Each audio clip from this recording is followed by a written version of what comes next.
I'm loving it.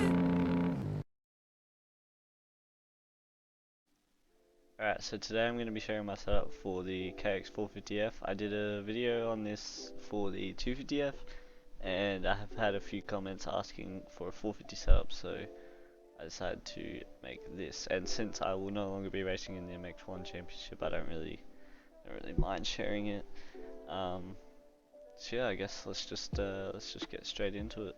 Alright, so we'll start in general. I always lower my field to 6.0, which is like the right amount for a 20-minute moto.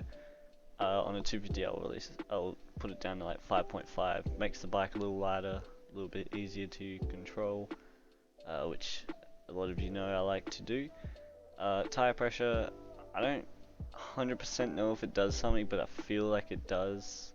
So I do bring it down a little bit. Like this, I'll actually compare it to default. Yeah, see, I put it down to 70.75. I feel like it gives you a bit more grip, but it might not. I don't 100% know, but I feel like it does.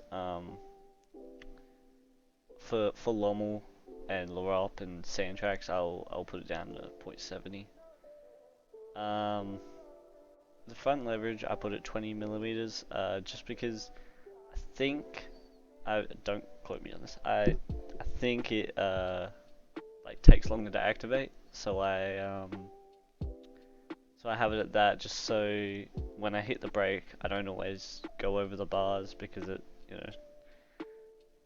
takes a while for it to actually, it's just smoother, Go to suspensions. I have spring at 5.6, bump at 13, rebound 12, preload at 5, oil at 125.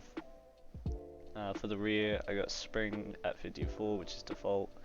The slow bump at 11, fast bump at 2 turns, which is default. Rebound at 6 clicks. Preload at 15 millimeters. So yeah, there's that. Go to drivetrain. I have my gearing as stock, just because I've just felt more comfortable with this. Look at others.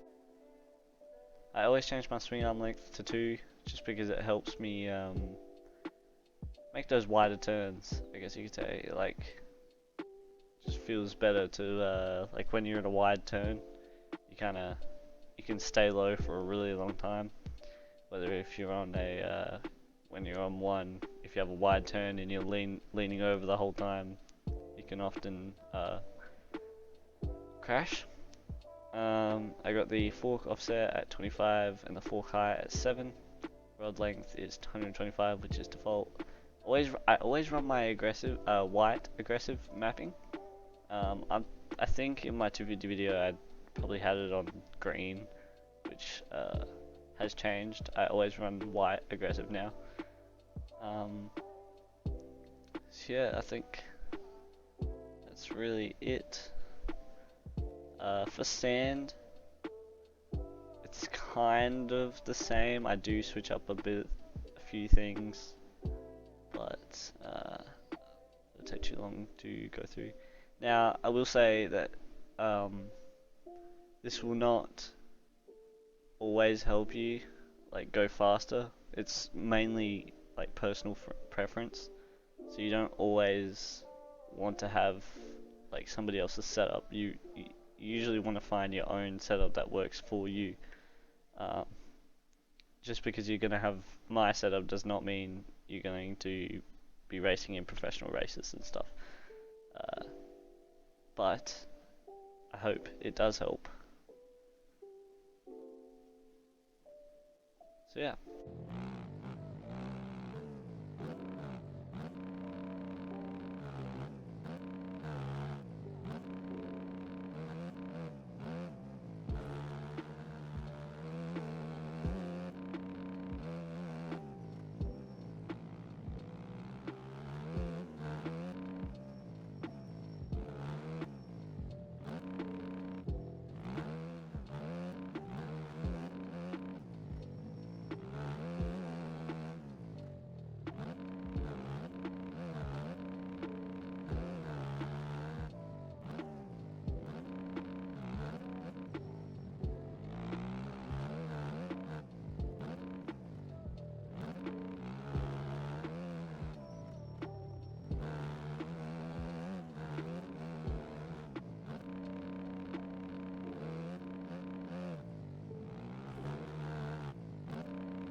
Alright guys, thank you so much for watching. If you like this video, be sure to leave a like down below, and if you want to see more content like this, remember to subscribe.